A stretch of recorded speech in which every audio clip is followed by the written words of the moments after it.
Today we have a very big zchus. We are privileged to hear a guest speaker, our dear friend of Alexander Yudin, speaking about Parshas Naso and the Yontif of Shavuot.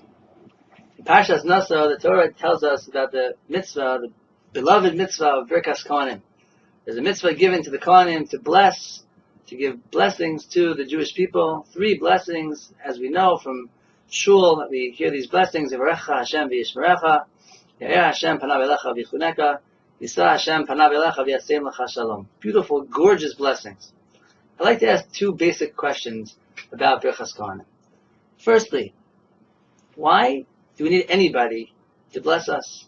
Hashem is the source of all blessing. Kimcha Makor Chaim. All blessings come from Hashem.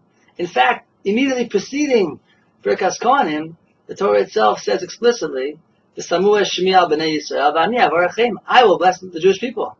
So, what is the purpose? What is the need of the Cohanim being there at all to begin with? Secondly, why the Cohanim? We know that when we look for blessings, oftentimes we don't always look to the Cohanim for blessings. We look to the greatest scholars, Torah giants. Why particularly looking to the Cohanim, as they should be the conduits of blessing to the rest of the Jewish people? Perhaps an idea to understand these questions is as follows. The Torah is trying to teach us a very, very important lesson about the way a person should look at giving and taking. If we look at the Jewish system, the way it's set up, the Cohanim don't have their own income. They're working in the Beis HaMikdash all the time. And they are always recipients of the Jewish people's blessings and gifts. The Cohanim get different parts of the animal when the Karbanos are brought. They get the hides of a Karban Olah. They're always getting blessings and gifts from the rest of the Jewish people. Their food comes from Truma, from the tithe that's taken off from the Jewish people. Even when the Levites, when the Leviim go ahead and get their food, they have to give a 10th of that which they get to the Cohanim.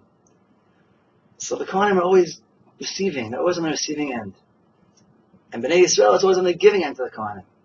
And that potentially can create 2 problems. It can create a sense of inadequacy of the Cohanim. They feel like nebuch. They feel like totally inadequate. They're always on the receiving end. And also could have a sense of inappropriate and inflated pride that could exist by the rest of the Jewish people. And therefore the Torah set up something called Birkas Cohanim, which taught us and teaches us an amazing lesson about perspective. We need the Cohanim.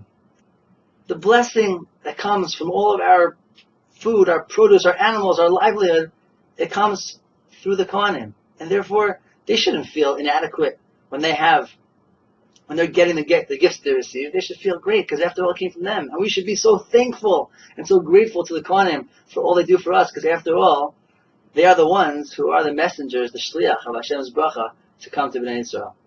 In Sefer Rus, we know the famous story of Rus going out to the field on the suggestion of her mother-in-law, Naomi, and she comes out into the field, and she goes to pick up the leftover stalks of grain in the ground. She comes back and forth, and finally she comes back to Naomi after the day, and Naomi sees she does pretty well. So she says to her daughter-in-law, Rus, my sweet daughter-in-law, where were you today? Whose field did you work in? How did you do so nicely? So Rus responds with the following pasuk. She says, Shem Ha'ish, the name of the man, Asher Asisi Imo Hayom Boaz. The name of the man that I did for him today is Boaz. The name of the man that I did for him? Who did for whom? If you look at the pasuk, it's pretty obvious. Boaz was the one who was constantly giving to Rus. And she comes back to her mother-in-law and says, Shem Ha'ish Asher Asisi Imo, the man that I did for him. So one explanation which I heard is as follows, the same idea.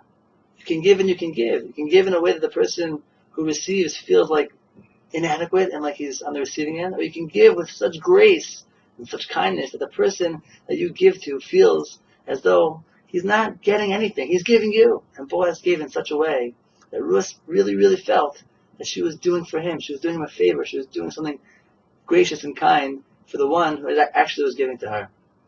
This lesson is so powerful. We always give and we always take in life. We always have to take a step back and realize, you know what? We should never, ever make the person that's receiving something feel inadequate. If we're blessed to be the ones that are giving, we should give in a gracious way, in a way that they feel like they have kavod habrios, or they have like they have their dignity. We should be zocheh to have that. We should always be able to be on the giving end, and please God to be able to give with tremendous grace.